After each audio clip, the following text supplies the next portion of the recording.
আসসালামু আলাইকুম দর্শক, আশা করি সকলে ভালো আছেন।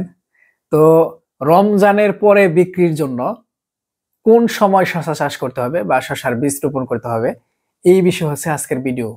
মানে 2025 সালে যে রমজান আসবে মার্চ মাসে, এই রমজানের পরে বা ঈদের পরে বাজারে তোলার জন্য বা বিক্রির জন্য শশা চাষ করলে সেই শশার বীজ কখন মাটিতে রোপণ করতে হবে, এই বিষয় হচ্ছে আজকের ভিডিও। তো শুরু থেকে শেষ পর্যন্ত দেখবেন, আশা করি একটা সুন্দর ধারণা পাবেন ইনশাল্লাহ।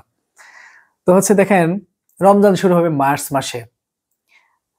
যারা রমজান টার্গেট করে শশা লাগাইছে, এদের শশাগুলা কিন্তু ঈদের দিনই শেষ হয়ে যাবে না, বা রমজানের 30 রমজানই শেষ হয়ে যাবে না। দেখা যাবে যে ঈদের পরেও 1 সপ্তাহ, 10 দিন, 15 দিন পর্যন্ত থাকবে। সুতরাং আপনার এই রোজার শেষের দিকে যদি শশার বাজার পইরা যায়, নাইমা যায়, তার মানে ঈদের পরে আরো পইরা যাবে। তো আমরা এটা বলতে পারি গত 4-5 বছরের ইতিহাস ঘাইটা, যে হচ্ছে আপনার ঈদের পরে 1 সপ্তাহ শশার বাজার খুব বেশি ভালো থাকবে না। পরে ঈদের 15 দিন যাইতে বা ঈদের পরে 15 দিন পার হওয়ার পরে শশার বাজার আস্তে আস্তে বাড়বে, এটা আমরা আশা করতে পারি। কত বাড়বে? খুব বেশি হবে তা না, আপনার হয়তো 1000 থেকে 1600 টাকা মন এরকম থাকতে পারে, যদি আপনার শশার যোগান কম থাকে। আর যোগান বেশি থাকলে দাম কিছুটা কম হইতে পারে। তো হচ্ছে আপনার, তাহলে চিন্তা করেন যে যদি ঈদের 10 দিন পরেও রমজানের শশাগুলি থেকে যায়, মানে যারা রমজানের উদ্দেশ্য করে শশা লাগাইছিল তাদের শশাগুলি যদি 10 দিন পরে বা 15 দিন পর পর্যন্ত থেকে যায়, তাহলে এই সময় যদি আপনি শশা বাজারে নেন, নতুন শশা আপনার নতুন ক্ষেতের, তাহলে এগুলো তো ভালো বাজার পাবেন না। এই জন্য আপনাকে এমন ভাবে শশা লাগাইতে হবে যাতে ঈদের 15 দিন পর থেকে বা 10 দিন পর থেকে ওগুলা উঠা শুরু হয় বা বাজারে নেওয়া শুরু হয়, হারভেস্ট শুরু হয়।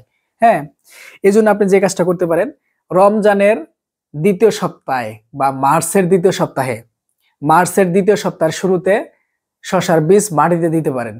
ধরেন যে আপনি হচ্ছে 9-10 তারিখে শশার বীজ মাটিতে রোপণ করলেন, অথবা 7-8 তারিখে, 9-10 তারিখ ধরেন। 9-10 তারিখে যদি মাটিতে রোপণ করেন, তাহলে ঈদের দিন ওই শশার গাছের বয়স হবে 20 দিন। ঠিক আছে? তাহলে ঈদের 10 দিন পরে যে শশার গাছের বয়স হবে 30 দিন।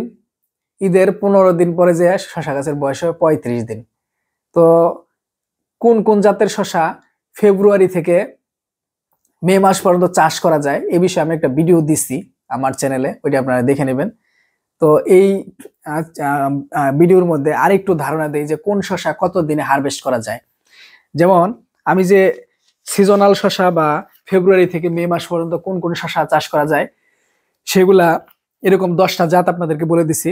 এখন বলি যে এই শশাগুলা কোন শশায় কতদিন হারভেস্ট টাইম, মানে কতদিন হারভেস্ট করা যায়। যেমন এখানে যে দেখেন অলরাউন্ডার 2 আছে। অলরাউন্ডার 2 এটা হচ্ছে আপনার 35 দিন হারভেস্ট করা যায়। এই যে এখানে লেখা আছে 35 ডেজ বীজ রোপণের থেকে।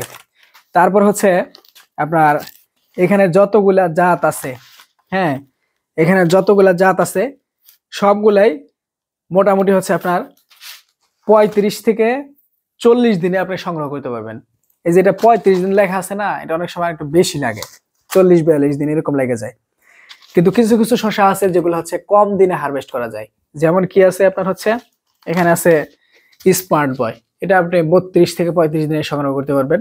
আবার আছে কি এয়ার মালিক সিডের, আছে হচ্ছে আপনার মালিক 27-28, এটা আপনি 28 থেকে 30 দিন 32 দিন এরকম হারভেস্ট করতে পারবেন।